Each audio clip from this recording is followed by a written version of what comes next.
someone new, no one should be doing a promo for 10 minutes. It doesn't do anyone any favors to go on for that long. Alexa Bliss, even if you're good at promos, that it still works against you.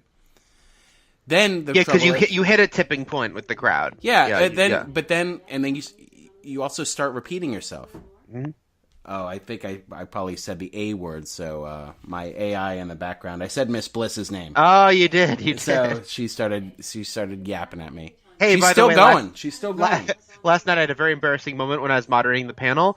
When it was like someone's phone is playing, and it turned out to be mine. But even better was my phone was randomly playing of all the songs it could have played on iTunes. I don't know how it started playing. Started playing "Killer Clowns from Outer Space" theme song by the Dickies. Anyway, hang on. Something actually is going on, so I have to stop it. Hold on. Okay. Alexa, stop.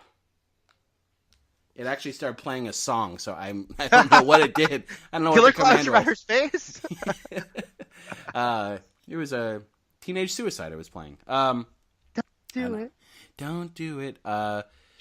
Yeah, so the other part of that, before Miss Bliss interrupted, was Nia should not be smiling. Should not be doing impersonations.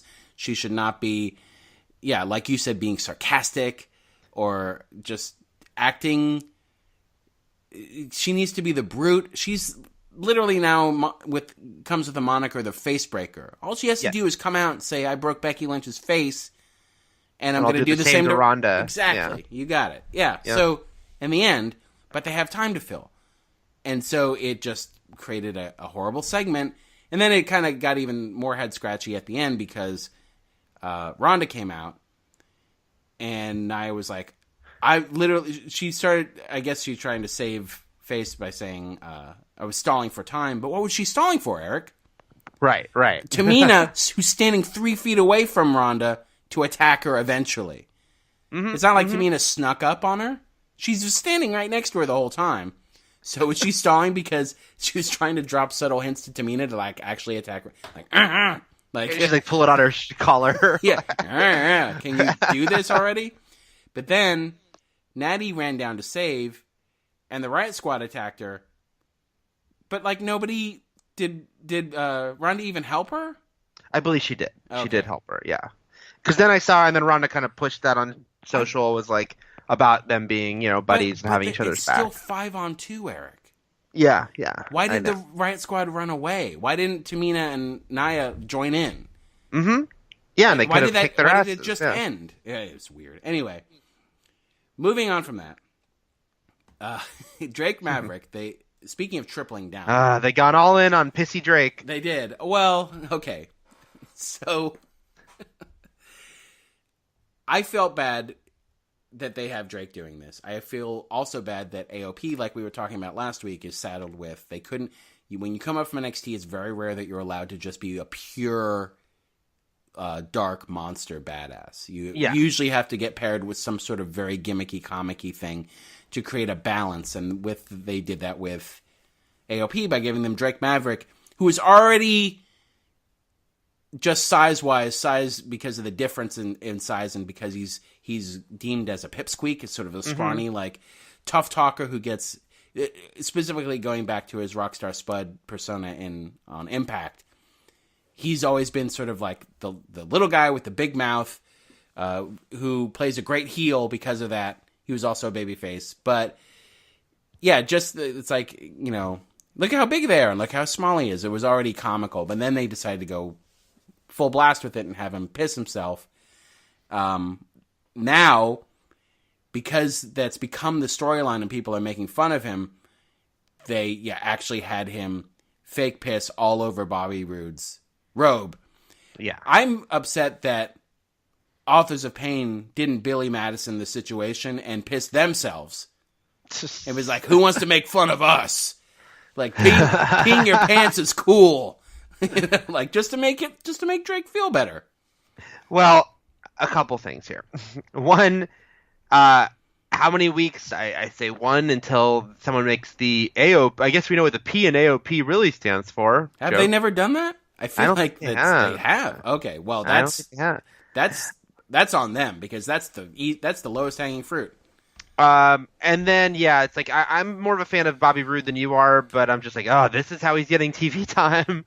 Uh, Also, I believe this was the segment. I'm 90% sure that the weird Hulu-ness of it all is that this was on the Hulu cut this week, but it referred to events that were not like they showed last week on, like when they were doing the recap leading into it. It showed me stuff I didn't see, So it's like that weird, oh, there's a deleted scene I didn't see that they're referring to from last week's Hulu cut. But yeah, but the P gets you on Hulu is the main takeaway from here. Just the fact that they is the Attitude Era element of it was the fact that they showed him from behind in the stream. I know, yeah. Like they could have just kept it up. The camera could have just stayed on his torso, and he could have still whistled the theme, and you would have gotten the point. No, we have to see the urine. Yeah, like it's pee. I hope Bobby Roode comes out with a new robe, and with no explanation either from the commentary team or Roode himself. It's a yellow robe. Mm-hmm. Like his new robe's just yellow. Oh yeah, but nobody says a thing. That would be perfect. Yeah, so that happened. That did happen, and it was already on a Raw that was pushing it. Mm-hmm. So I guess they're just going to keep going with this. I don't see an end to this except for AOP now beating opponents and live pissing on them in the ring. Yeah.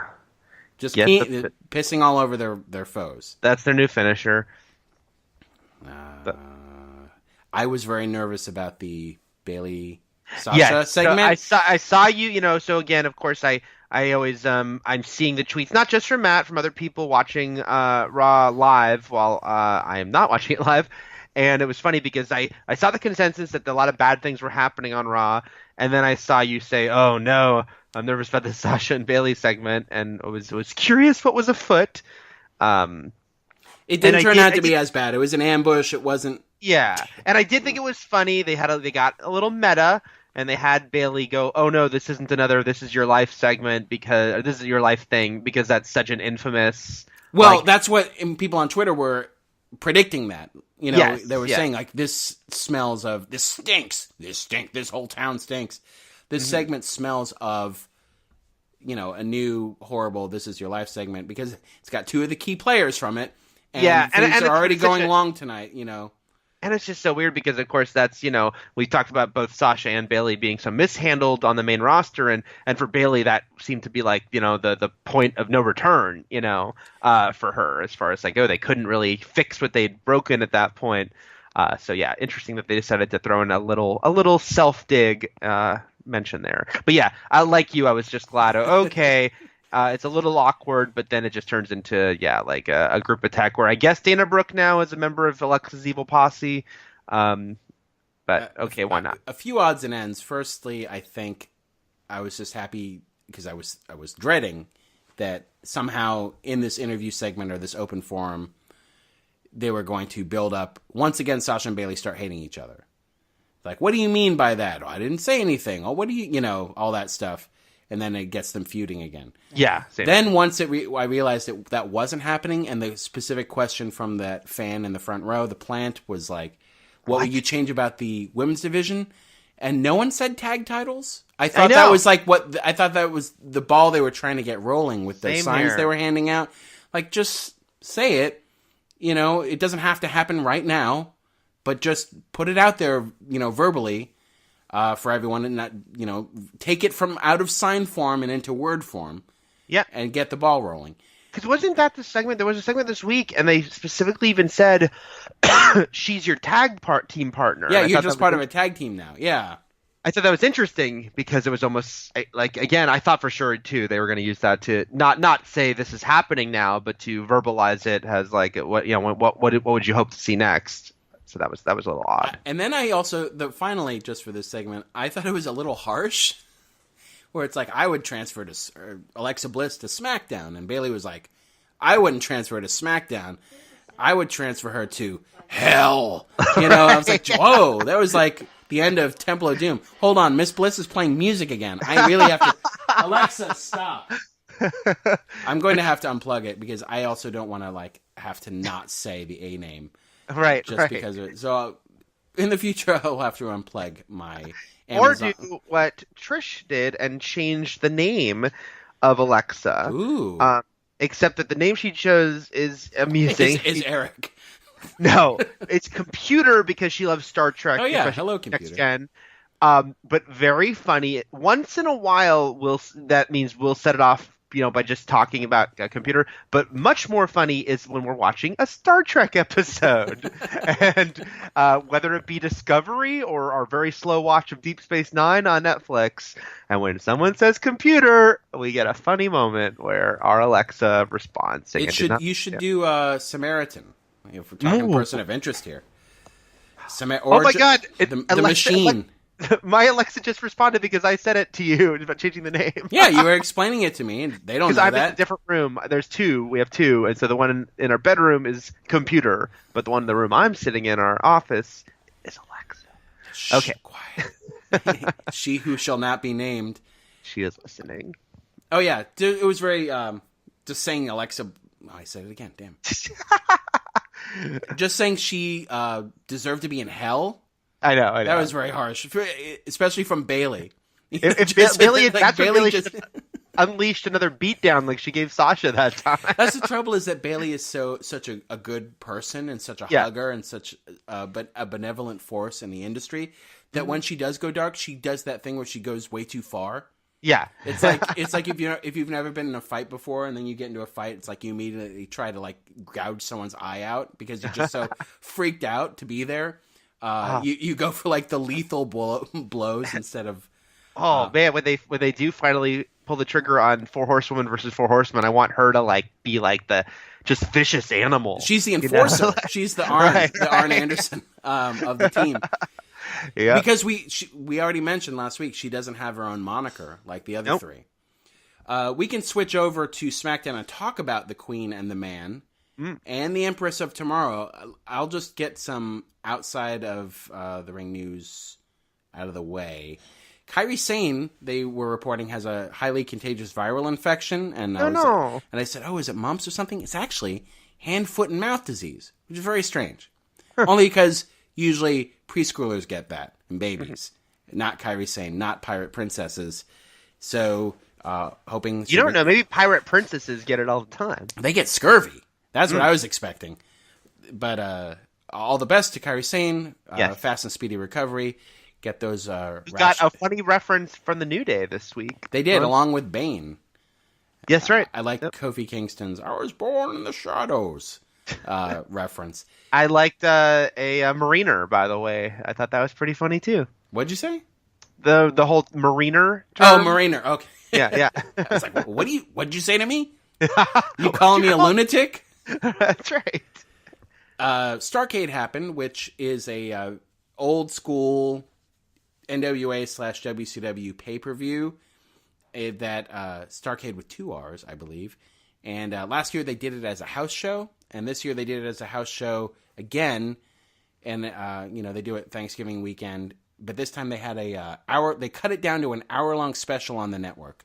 Well, interesting. I didn't see it at all. And you don't have to. It was very meh. It is a house show, and they cut out most of it. They just gave you 3 of the segments / matches. And was it one particular brand, or did it? Well, last year it was SmackDown, and this year it was a mix. They don't do that. Okay. This was a mix. Last year, they brought out some notables of yesteryear. So they had like Arn Anderson giving Dolph Ziggler a spine buster and stuff like that. This year they had Ric Flair come out and do a segment with Elias. That's sort of the tethering to the past. They have a few of those things. Other than that, it wasn't, the best, but it was what it was. Speaking of brand splitting, it's being reported, because we brought this up last week too, that right now the rumor is there are no plans to end the brand split when SmackDown goes to Fox in October of next year. So there is a good chance that Survivor Series next year in Chicago will still be a dumb, Raw versus SmackDown. Yeah, Red versus blue thing. I will predict now unequivocally SmackDown will win because of the Fox thing. Like, again, SmackDown's going to have higher profile than ever. It'll probably get a couple of bigger names added to it. Becky won't leave. I think Ronda's going to SmackDown. I don't know when, but I saw a blurblet this morning about how Fox wants her on SmackDown. And what Fox wants, that's the thing. We'll have to see, like, what are they going to dictate? Like, what are they going to do?